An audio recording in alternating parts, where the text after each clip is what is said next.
Bismillah, Assalamualaikum warahmatullahi wabarakatuh. Alhamdulillah, wassalatu wassalamu ala rasulillah wa ba'd. Allahumma alimna ma yanfa'una wanfa'na bima 'allamtana wa zidna ilma.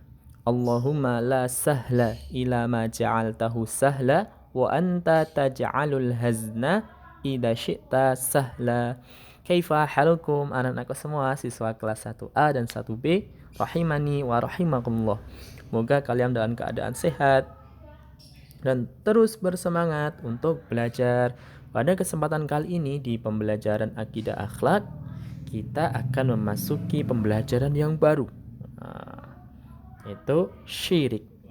Syirik itu lawan dari tauhid. Pada kesempatan yang lalu kita telah belajar mengenal Allah dalam uluhiyah Allah, dalam rububiyah Allah, kemudian maha sempurna Allah. Jadi kita mentauhidkan Allah dalam rububiyahnya, kita wajib mentauhidkan Allah dalam rububiyahnya, ya Allah sebagai pencipta, Allah sebagai pengatur, dan kita mentauhidkan Allah dalam uluhiyahnya, yaitu kita beribadah hanya kepada Allah. Kemudian asma wa sifat, atau maha sempurna Allah dalam nama dan sifatnya. Pada kesempatan kali ini kita akan mempelajari kesyirikan. Kesyirikan karena apa? Kalau kita seorang muslim mati dalam keadaan bertauhid kepada Allah, maka kita akan masuk surga. Tetapi kalau kita syirik kepada Allah, maka kita tidak akan mendapatkan surga, malah dimasukkan ke dalam neraka. Loh, kenapa Ustadz? Yuk kita pelajari bersama pembelajaran kali ini. Tujuan pembelajaran kali ini adalah kita akan mengetahui arti syirik. Apa atau itu arti syirik? Kemudian kita akan mengetahui contoh perbuatan syirik. Contohnya apa? Dan yang terakhir adalah bahaya dari berbuat perbuatan syirik. Di buku kalian itu halaman 114 ya. Baik. Syirik. Apa itu syirik? Syirik adalah menyekutukan Allah. Menyekutukan Allah dengan selainnya. Dalam hal apa? Dalam hal beribadah ya, dan juga menganggap bahwa ada makhluk atau yang lainnya yang menyerupai atau tandingan mampu menyamai tandingan oleh Allah Subhanahu wa taala. Itu syirik ya. Allah itu Maha Esa, jadi tidak boleh disekutukan ya. Misalkan selain beribadah kepada Allah, kita beribadah kepada yang selain Allah. Ini namanya kesyirikan. Itu disebut kesyirikan. Kesyirikan adalah mensekutukan Allah baik dalam ibadah ya, dan juga menyamakan kedudukan Allah dengan yang selainnya ya. Kemudian contoh perbuatan syirik apa Ustaz? Ustaz kasih contoh ya. Yang pertama adalah berdoa kepada selain Allah. Berdoa itu hanya ditunjukkan kepada Allah, tidak boleh ditunjukkan kepada selain Allah. Kita doa itu meminta ya. Doa itu meminta, dan hanya Allah lah yang maha mengabulkan permintaan hambanya. Maka berdoa itu kan ibadah. Berdoa itu ibadah. Berarti berdoa itu hanya boleh kepada Allah Subhanahu wa taala. Kalau berdoa kepada selain Allah, minta kepada pohon yang besar saya minta ini ya, nggak boleh. Ini kesyirikan. Maka kalau berdoa kepada Allah. Kemudian yang selanjutnya adalah percaya ramalan dukun. Dukun itu dia itu pendusta. Dukun itu pembohong ya. Dan kita tidak boleh mempercayai dukun ya.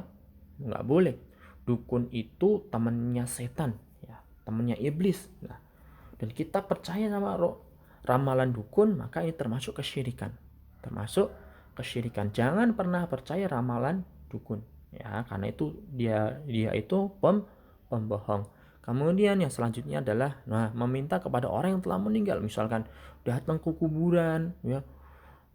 Misalkan datang ke kuburan kemudian minta ke kuburan membawa sesajen ya, membawa makanan ke kuburan kemudian minta, wahai penghuni kubur minta ini minta itu, nggak boleh. Ini kesyirikan, berbahaya ya. Jadi nggak boleh ya meminta kepada orang yang telah meninggal, nggak boleh. Datang ke kuburan minta ini minta itu, nggak boleh. Minta itu kepada Allah, minta hanya kepada Allah. Karena Allah maha mengabulkan permintaan hambanya. Itu contoh kesyirikan. Contoh lain apa? Ya, contoh lain ya di buku kalian itu ya. Kemudian beribadah misalkan sholat, puasa itu apa? Karena ingin mengharap pujian dari orang lain, dari orang tua, dari ustadz ustazah. Nah, ini juga nggak baik. Nah, kemudian kesyirikan itu merupakan dosa yang paling besar. Dosa yang paling besar, kezaliman yang paling besar, ya. Jadi ada dosa-dosa yang besar, tapi kesyirikan bukan dosa paling besar, ya. Nah, dan saking besarnya dosa ini tidak diampuni oleh Allah Subhanahu wa taala jika kita tidak bertaubat kepada Allah. Jadi kita harus bertaubat kepada Allah dulu baru bisa diampuni dosanya. Nah, pelaku syirik disebut musyrik. Nah, orang musyrik ya apabila dia tidak bertaubat kepada Allah, misalkan dia menyembah berhala, menyembah patung ya. Kemudian dia sampai mati tidak bertaubat kepada Allah, maka dia akan kekal di dalam neraka. Ya, akan kekal di dalam neraka dan pelakunya bisa keluar dari Islam. Bisa keluar dari Islam. Maka harus berhati-hati dan menjauhi perkara-perkara kesyirikan. Jauhi. Nah, jangan pernah mendekati perbuatan kesyirikan karena ini kezaliman yang paling besar. Kita sudah diberi kaki oleh Allah, kita diberi telinga sama Allah, kita diberi kepala oleh Allah, kita diberi rezeki, kita diberi rumah. Masa berdoa kepada selain Allah, kita beribadah kepada selain Allah? Nah, maka ini sebuah kezaliman yang besar, ini sebuah dosa yang paling besar. Maka kita seorang muslim harus menjauhi kesyirikan. Nah, jauhi kesyirikan. Nah, demikian ya dari Ustaz Afif.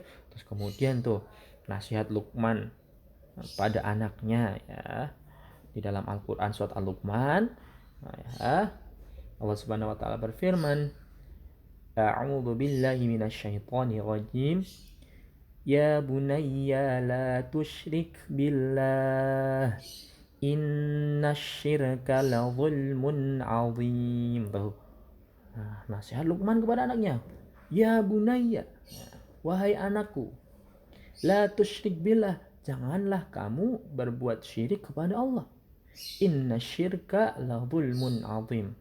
Sesungguhnya kesyirikan itu dosa yang paling besar atau kezaliman yang paling besar ya.